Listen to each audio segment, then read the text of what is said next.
Before I introduce our speaker, I want to offer some very important thank yous. First, thank you to Linda Fulford and her staff in University Relations. They are the ones who organize and make these breakfasts happen. So Linda, thank you to you and your team. And of course, our sponsors, without whom this series would not be possible, companies and individuals that are committed to our community and to developing leadership and developing opportunities like this to come together to network and to hear from important speakers. I'd like to read the names of our sponsors. Many of them have representatives here this morning. What I would ask is people from the sponsors to stand as I read the name, remain standing, and then when we finish the list, we can thank all of them with a round of applause. I always say that. That rarely happens the way I request it, but we'll try one more time. Limoneira, Merrill Lynch, Montecito Bank and Trust, the Pacific Coast Business Times, Pierce Brothers Valley Oaks, Sage Publications, Santa Barbara Bank and Trust, University Village Thousand Oaks, the Ventura County Star, Wells Fargo, and Sodexo, our partners here who are catering this breakfast. Let's thank them all.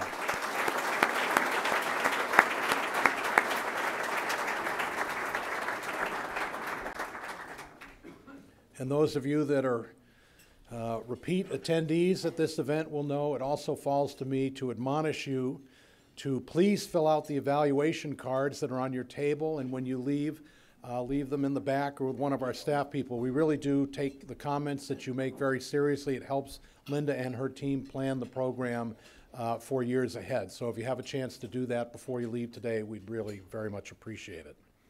And now it is my honor to introduce our keynote speaker, Angel Martinez, a leader in product and marketing innovation who was instrumental in the creation of the worldwide Reebok brand. Angel Martinez is CEO, President, and Chair of the Board of Deckers Outdoor Corporation. Deckers, which offers the popular footwear brands Teva, UGG Australia, and Simple Shoes, was honored as the 2008 Company of the Year by both Footwear News and Footwear Plus. It was ranked 4th on the Forbes 200 Small Business Company list in 2010 and is consistently recognized as one of the best places to work by Outside Magazine. A native of Cuba and a graduate of the University of California, Davis, where he was an All-American in cross-country and track, Martinez was one of Reebok Corporation's founding employees in 1980. He positioned Reebok at the forefront of the women's fitness movement, led the team that designed and marketed the legendary freestyle aerobic shoe, introduced Reebok basketball shoes, tennis shoes, walking shoes, and fitness shoes, and was the architect of the Reebok Classic product line. As president and CEO of the Rockport Company, he led a turnaround of the largest subsidiary of Reebok International and was twice honored as the Man of the Year by Footwear News. After retiring from Reebok, he partnered in the successful launch of Keen Footwear and joined Deckers in 2005. And just in the last few days, he was named Dealmaker of the Year by Pacific Coast Business Times, one of our sponsors. Please help me in welcoming Angel Martinez.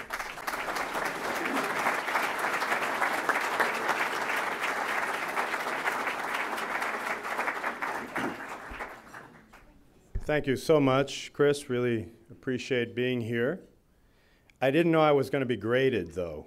Of course, I'm on a college campus, so all those nightmares come back to me. I'd also like to thank the Pacific Coast Business Times. It's quite an honor, Dealmaker of the Year, and I know that was strictly because of signing Tom Brady, making that deal. So I'm really looking forward to Tom's performance on Sunday. And unlike my days at Reebok, he won't be wearing our product on the field. If he is, I worry about the outcome. Not a lot of traction in UGG. We're working on that, but it's still not happening. I'm really honored to be here today and speak with you all.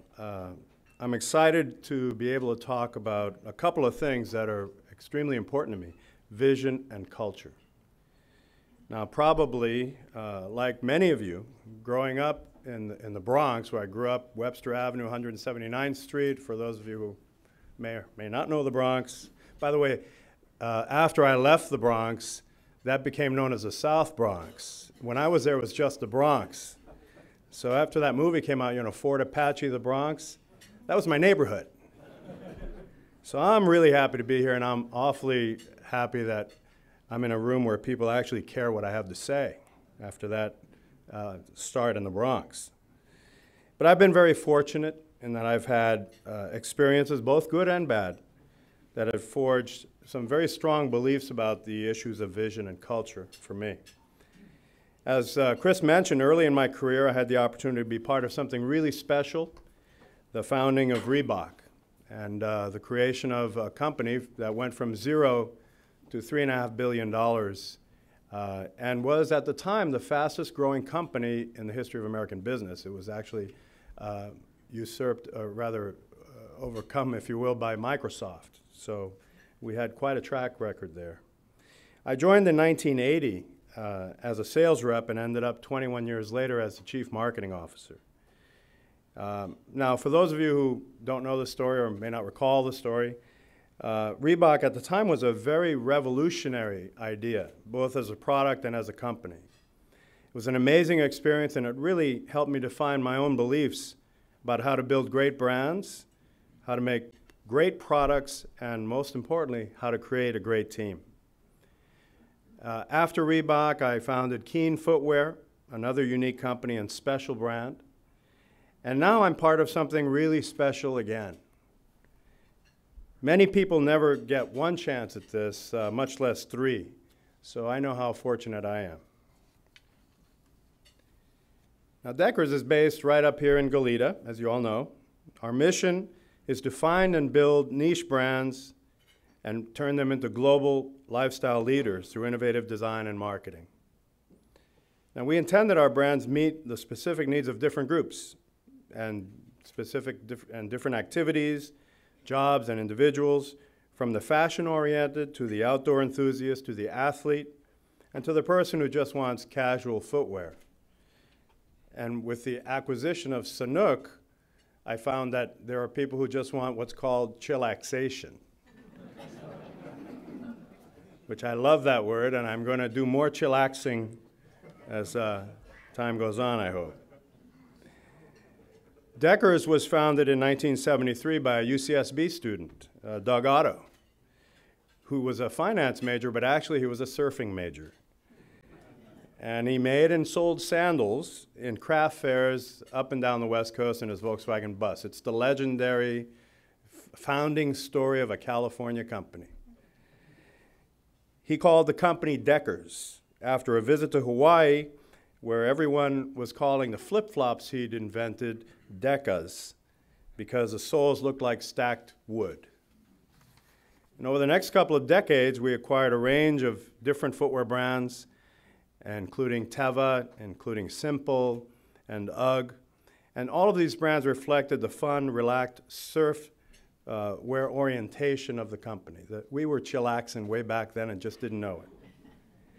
Now we have 6 exciting brands, including our newest addition, Sanuk, a very cool surf-oriented footwear company that we acquired last year.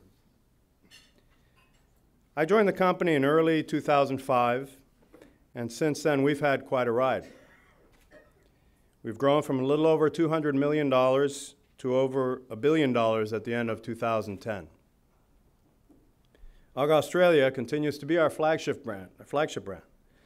We now sell our product in over 58 countries and have a healthy growing operation in all over the world, North America, Europe, the Middle East, even now beginning in Africa and Asia.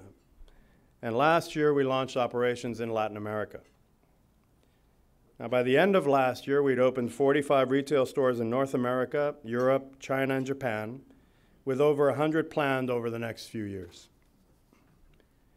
We also sell a healthy percentage of our goods online through each of our brands' e-commerce sites. As we say, the only thing we don't cater to is the ordinary. But with all that and that success that we've had, I'm most proud of our people. We've managed to attract a workforce that exhibits a unique energy and spirit, regardless of whether we're talking about a store clerk in London or a warehouse manager in China. The people continue to be the lifeblood of our business, and that's the reason that vision and culture are so important to me. The title of this session is Developing Vision and Culture. Vision and culture are tricky things. They're hard to create, harder to instill, constantly evolving, and very fragile once you have something you value. The wrong word or action can undo years of effort trying to build trust, faith, and respect. And to prove that, just look at some of the misbehavior on Wall Street or by CEOs or even government officials, and you can see how one bad post on YouTube can ruin everything. The word developing, in terms of developing vision and culture, is an interesting word to me. It's a good word for this because vision and culture must be developed all the time. Although for these subjects, I feel that developing is a little bit limiting. So I'd add a few words to what I think it takes to build and maintain vision and culture. Words like nurturing, evolving, sustaining. When you think about it, these are more like words you'd use with a loved one, right? I actually think that it's a better reflection of the reality of business organizations today. So like all of your most important relationships, culture and vision take constant investment. And like relationships, you can get excited, passionate, and committed, but you can also get frustrated, bored, and angry. But you have to stick with it. And like all good relationships, that investment comes back tenfold. So why is this vision and culture stuff so important to a business? Why do you hear so much attention paid to these soft, intangible, squishy ideas? To me, and this is so important to me, I've decided that after almost 35 years in the footwear industry and 14 years as a CEO, I've decided vision and culture are the two most important responsibilities that I have. These are the only two things that I cannot delegate. In my day, I was a competitive runner, as Chris mentioned, and ran pretty fast and had a lot of fun, made a lot of friends, and drank lots of beer because that's what runners do. That's why we ran. The motto was, the faster we run, the sooner the fun.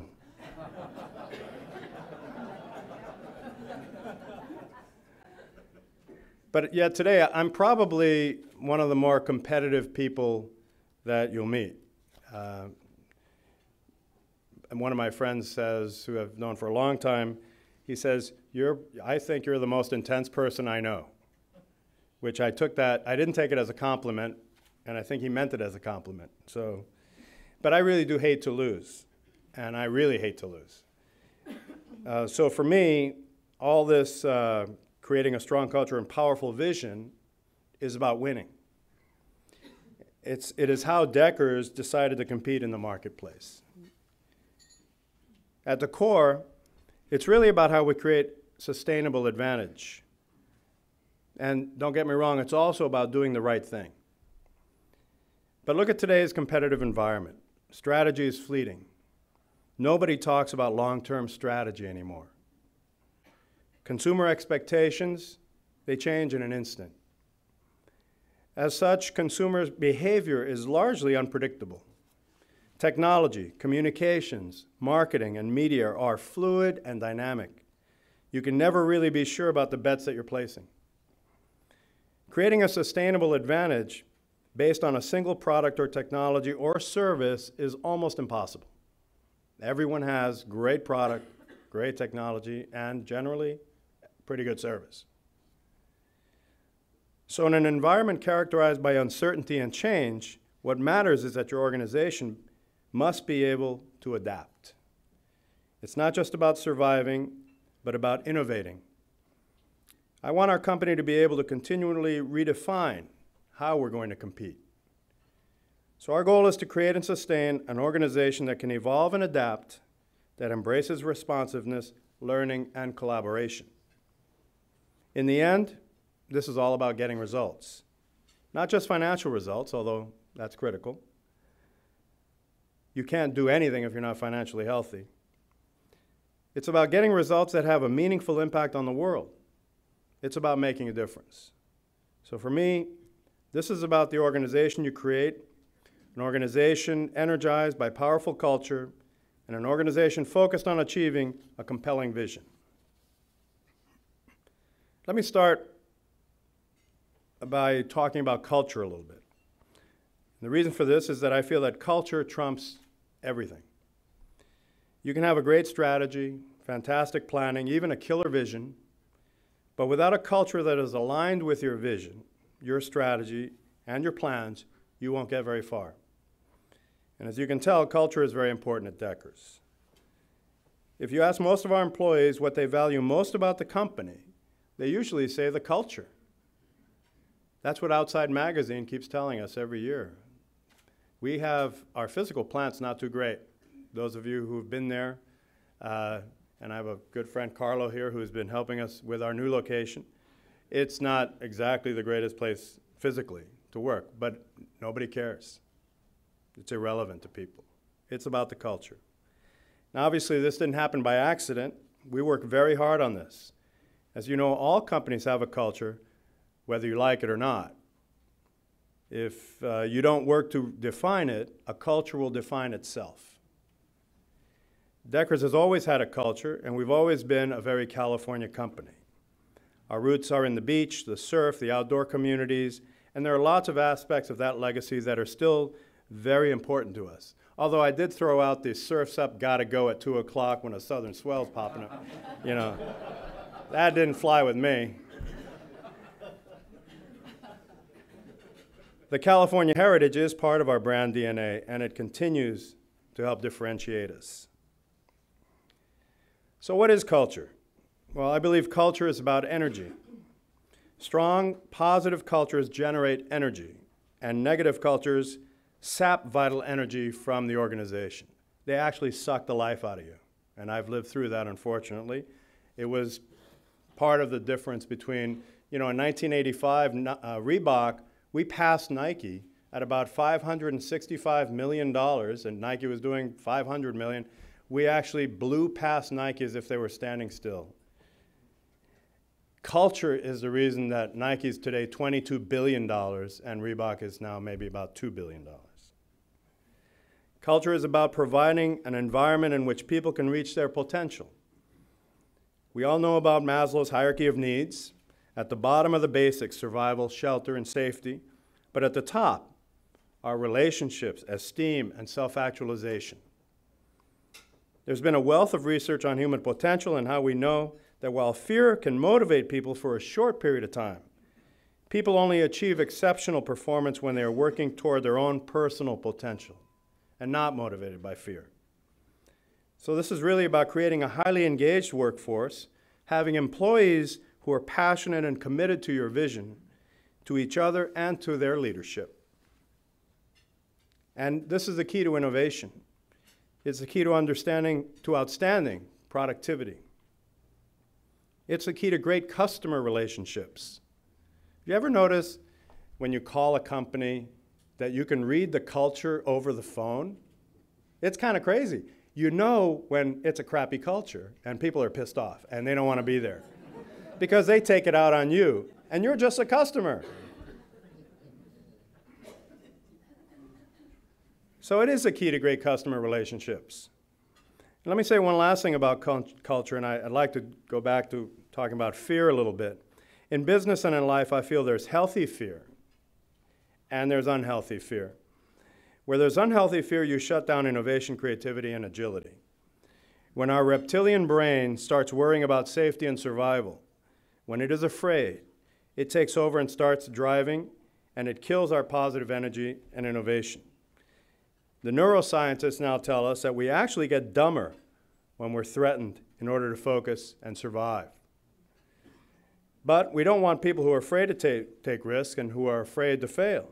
We want people to learn from failure, to get up, to try again, try to make it better, to consistently push the boundaries to improve.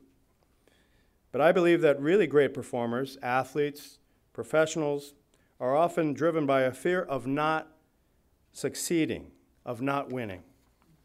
I personally think that this may have been Steve Jobs' greatest fear, of not realizing his vision. I know it drove me as a competitive runner. I know it drives my team now. It's not a fear of failure. That prevents us from taking risk. It's a fear of not succeeding. And that's very different. So this fear of not succeeding is one of the forces that drives us to take risks and to innovate. And this, too, is part of our culture. This healthy respect for what it takes to achieve success, to win. A few years ago, as our growth rate increased, we realized that we were adding more and more people from other companies. We knew we were building a strong culture, but with all these new people, we decided to put the culture issue on the front burner. We wanted to make sure all the new people understood and embraced our culture.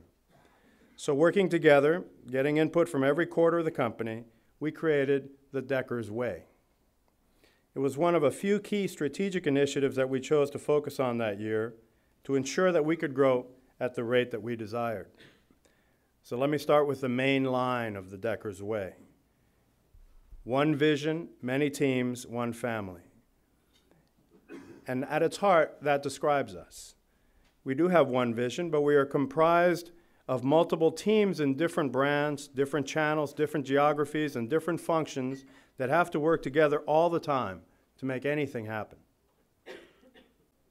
As you can tell, we're an incredibly complex business. We need our culture to hold us together. So each of these statements lays out a critical element of the culture.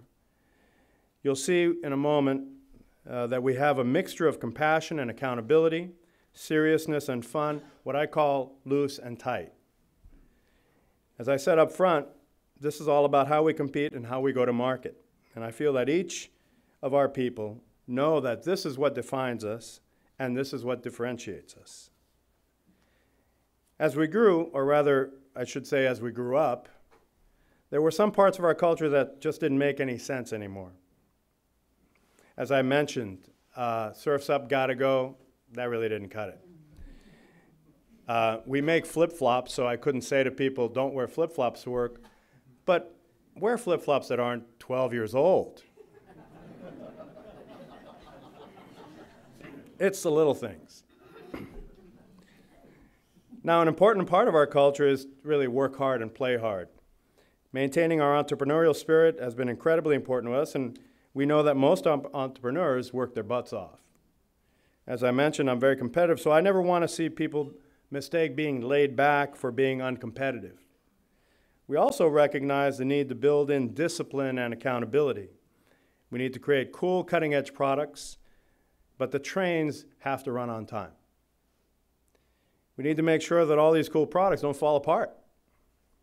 We need to make sure that our cool products make it to the right retailers at the right time so that the right customers can buy them. And we need to make sure that we make money in the process. I tell our team that I want our company to be loose and tight. I want the loose part to enable creativity, fun, innovation, passion, responsiveness. I want the tight part to mean we have great operations, strong financial discipline, and incredible customer service. I've compared our company to a great jazz band. I want the best technical musicians. Yes, you do have to know how to read music. I want you playing together with feeling and emotion and passion, knowing when to play together, when to improvise, when to solo, and when to provide rhythm. As I mentioned a moment ago, Reebok and Nike, there was a great war that was fought, corporate war between Reebok and Nike. There was a subject of 60 Minutes, and this was this incredible thing people were all hyped up about. Reebok was yin to Nike's yang. If you sort of were to look at Reebok versus Nike, Reebok was the feminine part of the universe. Nike was the masculine part of the universe.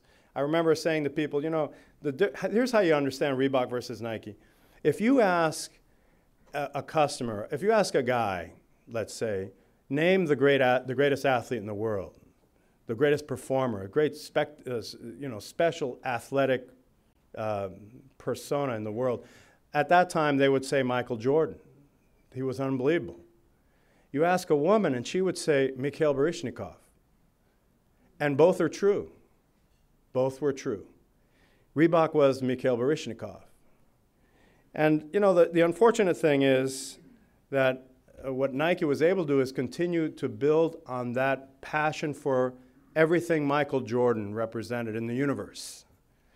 Reebok lost its way and started to want to become Nike. Reebok started to want to do what Michael Jordan did. Get on the football field, hit harder, you know, be more aggressive, more testosterone, at the expense of the core business, which I think was at Reebok's demise. And that's really how Reebok became second fiddle, even though we did do a very successful, we did a great job, $3.5 billion, that was a big deal. $22 billion is a bigger deal. Now I want to show you a quick video that captures how our employees feel about our culture and gives more perspective around our core values. Hopefully, you'll get a sense of the fun we continue to have with this. So please play the video.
So I hope you like the avant-garde music that we had.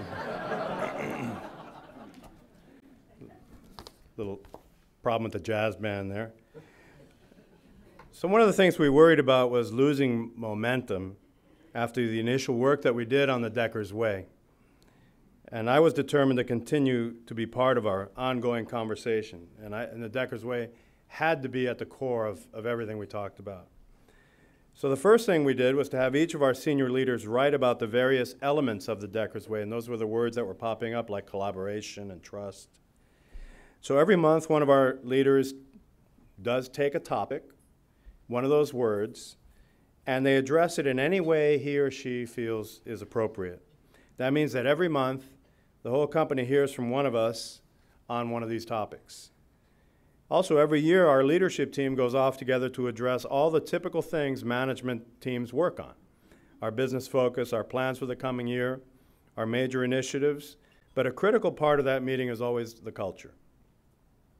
Last year, we spent a lot of time really exploring what it meant to maintain and strengthen our culture in a business environment that's growing so quickly, adding so many people so rapidly, and that has people based in so many different locations and is spread across every time zone in the world. So we talked about a global village, if you will, the idea of a village. I felt that this was a simple metaphor to describe the types of behavior and interdependencies that we wanted and the philosophy that we wanted to communicate. We told stories about how the earliest villages in prehistory evolved and thrived. By the way, we had this in Hawaii, which was sort of the payoff for $1 billion in revenue. Just, we don't normally go to, normally we're at the Hampton Inn or something in Goleta, which is fine, but it's not Hawaii. We talked about how throughout history, all great civilizations grew from healthy villages and what the guiding principles were for our modern village. We talked about how groups of people throughout history accomplished great things by following the guiding principles that we espoused.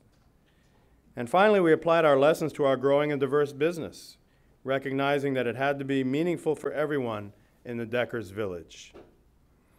We called all of this ohana, which is the Hawaiian word for family. And we continue to invest in a range of things that enhance and sustain this ohana, this village, this cultural feeling that we have. We also have something called Deckers Goods, which is an initiative that supports the efforts of our employees to give time and money to philanthropic organizations, to charities locally. And we take corporate responsibility very seriously as it relates to our own work environment and how we source our products. And we're one of the leaders. When I was at Reebok, we actually created the very first ever human rights production standards years and years ago. As a matter of fact, we tried to get Nike to participate in the human rights production standards. Think yin and yang, you know, male, female, right? So Nike basically told us, that is stupid. Soft, squishy, has nothing to do with business, you know. Well, about 6 months later, there was a video of a Nike manager beating an employee with a stick at one of the Nike factories, and I think that was painful for them to go through, and they got religion shortly after that. But being inimitable Nike, they invented it. So that's great.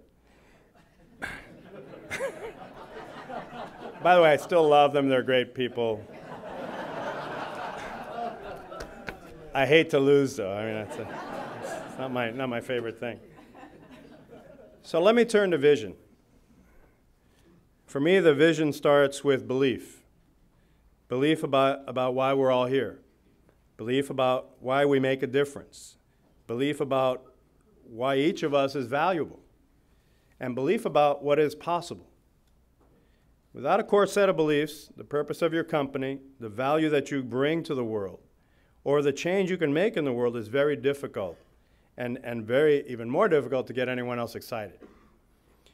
You know, the real problem with the people that work for all of us is that many of them have excellent, and pardon my French, but you know, bullshit detectors, okay?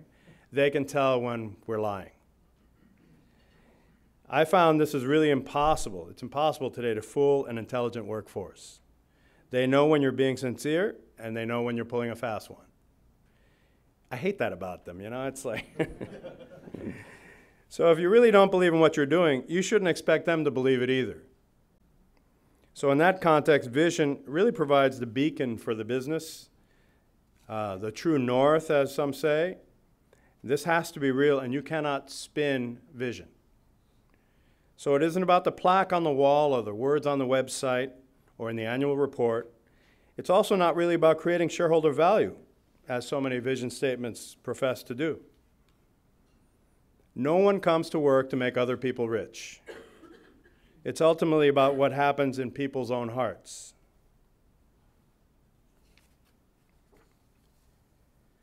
The purpose of vision is to communicate why the work you're doing is meaningful. To get your people to follow your leadership team into whatever fire you face, they have to believe in what they're doing and have faith in you. That only happens when they feel that the work they do is meaningful. This can mean that they feel that they're improving the lives of your customers or the lives of their colleagues and friends, or that they're making the lives of themselves and their families better, or that they're an important part of the community, or that they're helping make the world a better place. Now, you don't have to cure cancer. That's not what we do. Our customers tend to be people who care about what they wear, how they look, and what their shoes or clothing says about them. But if we can make them feel better, have some fun, look good, relax more, be more comfortable, then we're doing good work.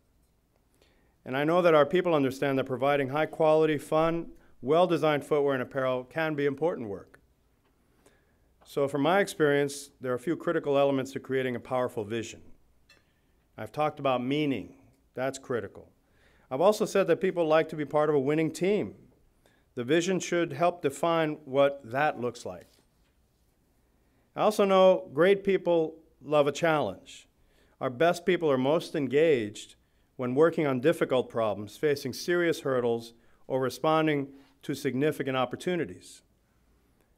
Therefore, the vision should set high expectations for everyone. It should challenge them to become what they can be. It is an important part of encouraging people to innovate, to imagine, to create, and to understand how they add value to the enterprise. And finally, I feel that vision is about leadership.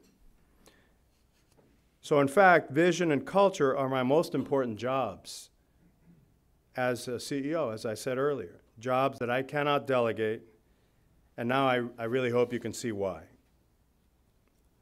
I always say, I tell my people something that I grew up believing.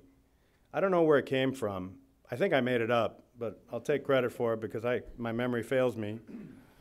But I probably didn't make it up because it's too good. I always say, and I've said this to my kids, what got you here won't get you there. What got you here won't get you there. Think about that. Think about what that means.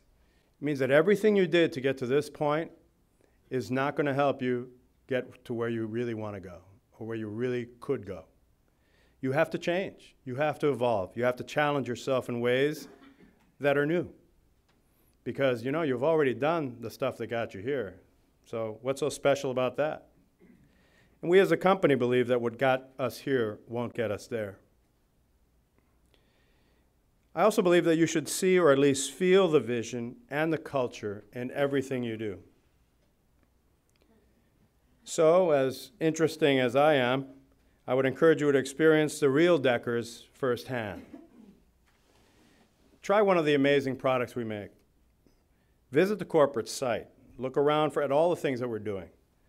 Walk into one of our stores. I challenge people all the time. Walk into one of our stores anywhere in the world and tell me what kind of experience you have. We don't just open stores to sell stuff. We open stores for people to come in and have a great experience. Guess what? They buy more stuff.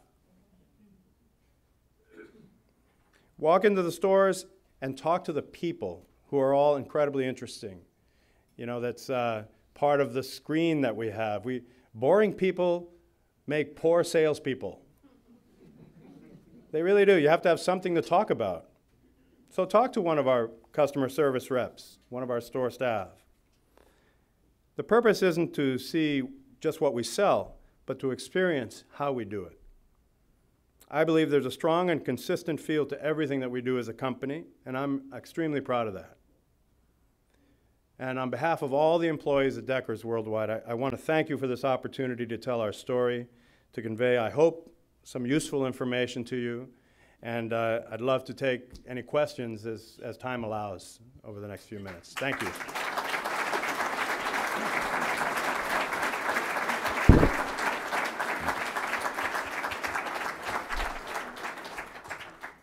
Yes? This is more a personal question. Were you part of the Peter Pan movement? Was I part of the Peter Pan movement? No, I was not. I came before that. Peter Pan movement, for those of you who don't know, was a program to get young kids out of Cuba into the United States in advance of some of the restrictions that were in place that were separating families from, well, really from the rest of the world. And there were a lot of adopted or temporary adoptions or guardianships that happened in the early 60s. I came in 1958. I was 3 years old, and I was adopted by my grandmother's sister and her husband, and it was supposed to be temporary, you know, because this is before the revolution. And back in those days, every Cuban wanted to educate their kids in America. If you could have a kid go to school in America and go to high school in America. As a matter of fact, my guardian had gone to high school in Syracuse, New York in 1912. And, you know, he was an amazing person, spoke perfectly fluent Syracuse accented English. His name was Albert O'Neill, by the way, Irish Cuban. And, seriously, there's a lot of Irish Cubans. Great thing about Cuba is the crossroads of the world, you know, the crossroads of the Western Hemisphere. So there's a lot of different genes swimming around in that pool down there, including Irish and Africans and Chinese. Chinese Cuban food, by the way, is one of the great things you could eat. So I came before that. I would ask if you have a question, wait and use one of the mics that we have so everyone can hear your question.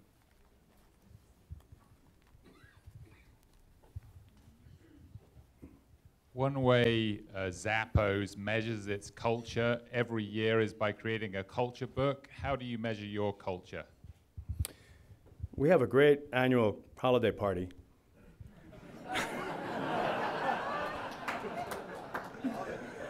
It's actually become a little legendary.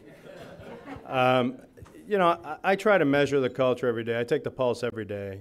I look at people's faces. I love the Zappos culture book.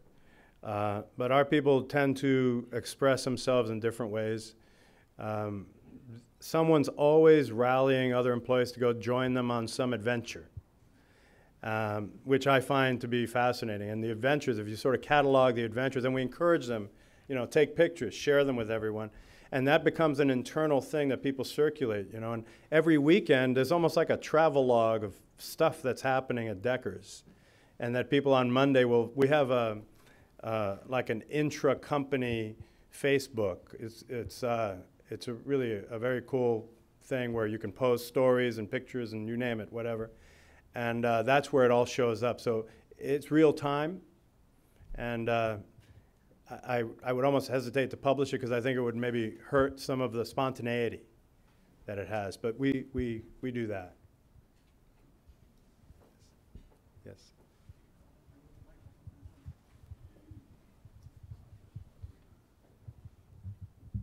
What are some of the hiring practices you use to achieve cultural fit when you're identifying associates for your company, especially management? It's actually very difficult to get hired at Deckers, I'm proud to say.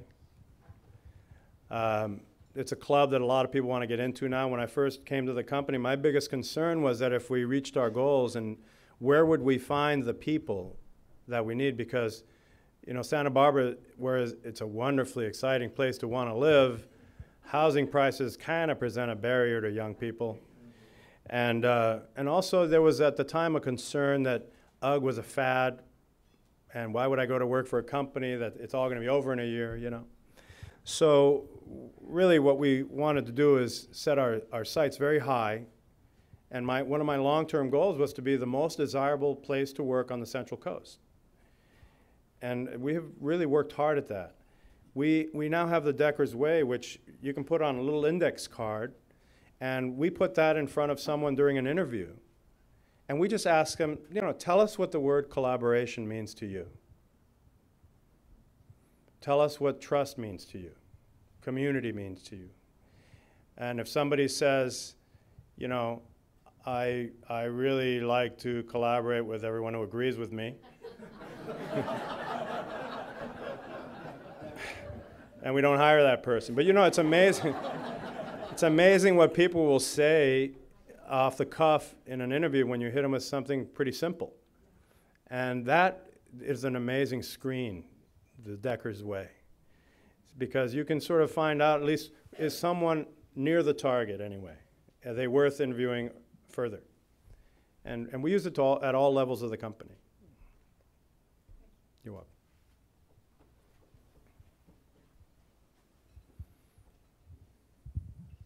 Thank you. Thank you for being here and your remarks. They're very helpful.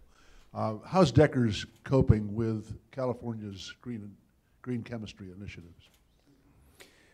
Well, California is always a challenge.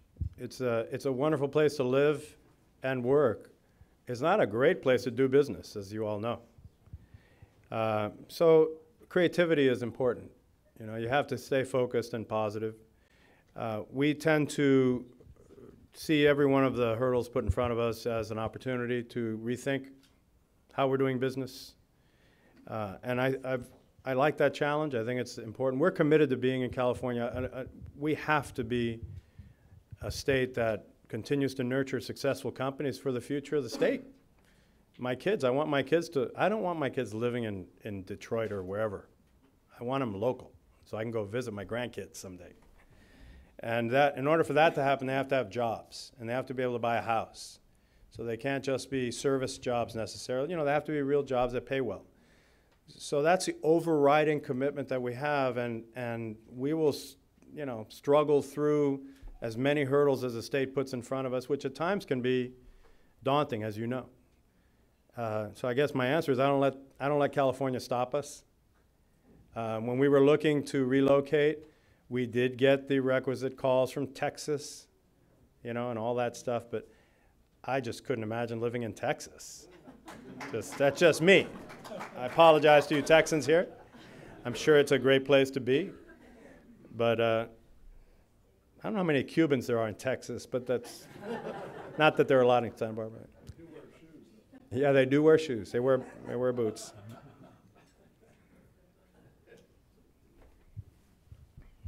This is a softball question for you, ready? What do you call in these new stores, these retail outlets? Are they Deckers stores? No, the retail outlets are UGG Australia stores. And where's the nearest? The nearest, well, we have at the premium outlets in Camarillo, we have an outlet store. We have one in San Francisco on Sutter Street. We have one at the Grove, which is already too small.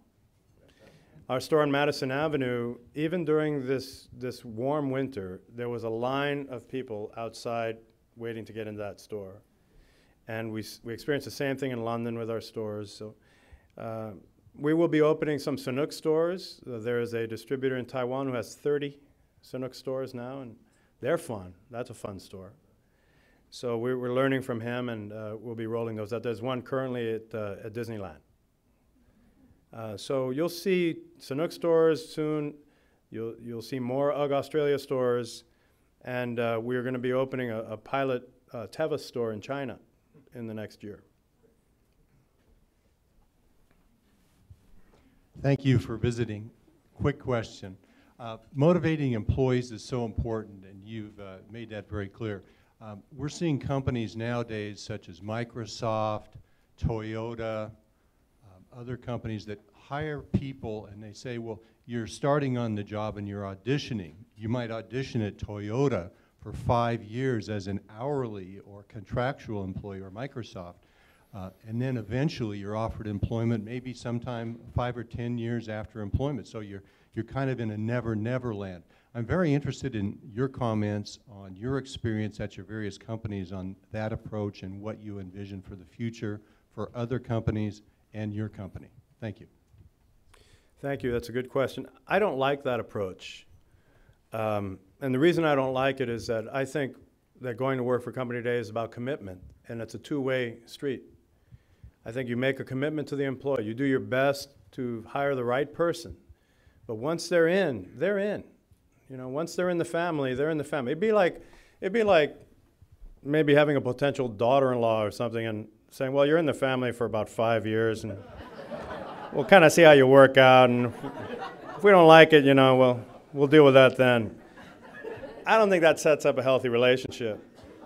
So we're we're really focused on trying to attract the best and the brightest, make a commitment to them that they see, appreciate, and understand, so that they can make the commitment necessary to us, because we do demand a lot. Any successful company today is an all-consuming endeavor for everyone involved. And the great thing is, these young kids know that.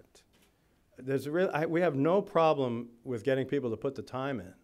They want to be successful, they want to work, they're smarter than my cohorts were.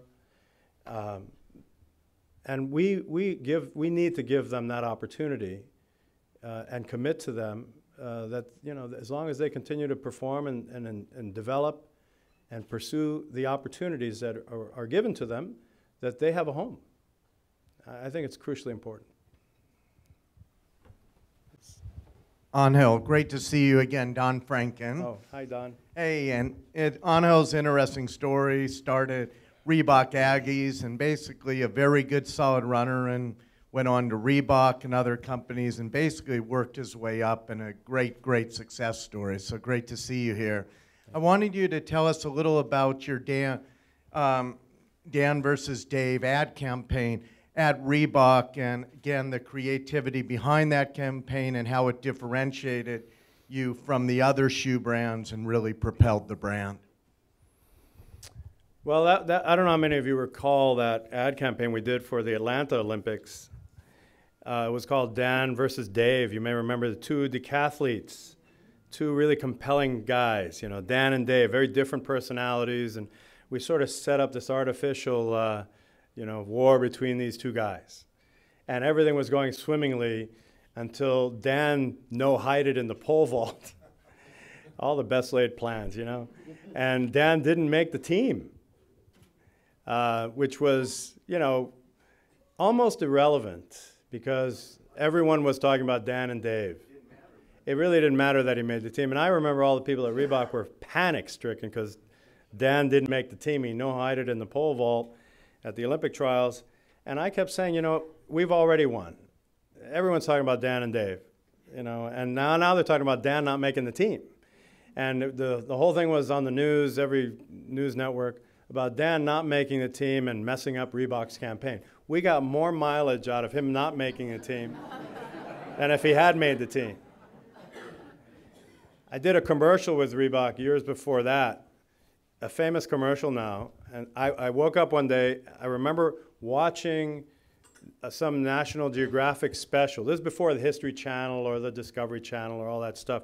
And there were these tower jumpers in Africa, these people who would climb this tower, they would tie these ropes to their ankles, and it was a test of virility and manhood, and if you jump headfirst off the tower and see how close you could come to the ground before the rope would snap, you know, which I thought was lunacy. However, then a little while later, I saw this clip of these people in Australia doing something called bungee jumping off a bridge, doing the same thing. So I thought, well, this would make a great commercial.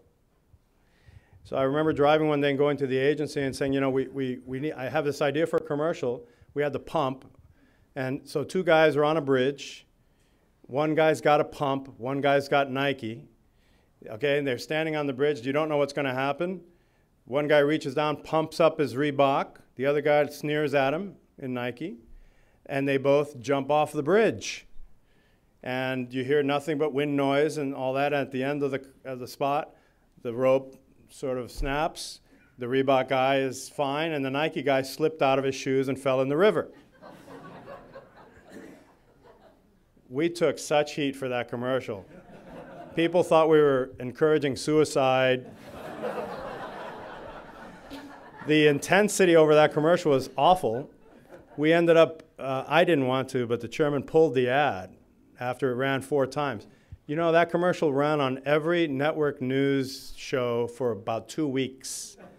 And we got more mileage out of pulling the commercial than we'd ever gotten out of running the commercial. And what people didn't see was the second part of that commercial, which we didn't get to run, was the guy in the river yelling up to the other guy, hey, throw me my shoes. In which case, no, he wasn't dead. But, you know, we did get all this Mothers Against Bungee Jumping thing going on. But it just shows you that even, you just really can't predict. And sometimes it works out, if you have a compelling idea, it works out in your favor. It was a fun commercial. At any company, it seems like it's tough to have a culture permeate throughout everyone on a regular basis. But it seems like it's even more difficult when you have retail stores. And I've been able to go to one or two of your retail stores, and it's really amazing. How do you guys meet that challenge? How do you deal with keeping the level of excitement and the focus on and the dedication to your culture in a non-corporate retail environment? Can I talk to you all like I talk to my people, if you don't mind? Now remember, I'm from the Bronx, so, okay. I have a no shithead rule. And it's a very hard rule. And we all know who they are. We all know. No resume can hide it. No fancy suit can hide it. We all know. So we have a very, very good meter for that. We hire people that we like to spend time with and be around because they're interesting. They're compassionate. They're people-oriented. It's not all about them. And I find that at the core of our culture is that empathy for other people. If you see somebody struggling with a task, you don't watch them struggle. You go over and help them. I've always been that way. I know that what I give, I've said to the management team, we're now moving to a new phase of our company. For the senior team, I've decided we're now moving away from management and into leadership. The two are different. So we're moving to a leadership cycle in our philosophy for the top group versus a management cycle. We've had to manage, now we have to lead. And it's a different set of skills. It's based on being a great manager, but it now evolves into being a great leader. And I've said to everyone, that's your job now, this is what you have to do. And where you see someone who needs help and needs to evolve, it's your job to make sure that they succeed, because when they succeed and you give it all away, it all comes back to you tenfold. And that's what we do. I push hard on this, Give it all up. If you want to be in senior management in our company, you have to give it all away. That's your job.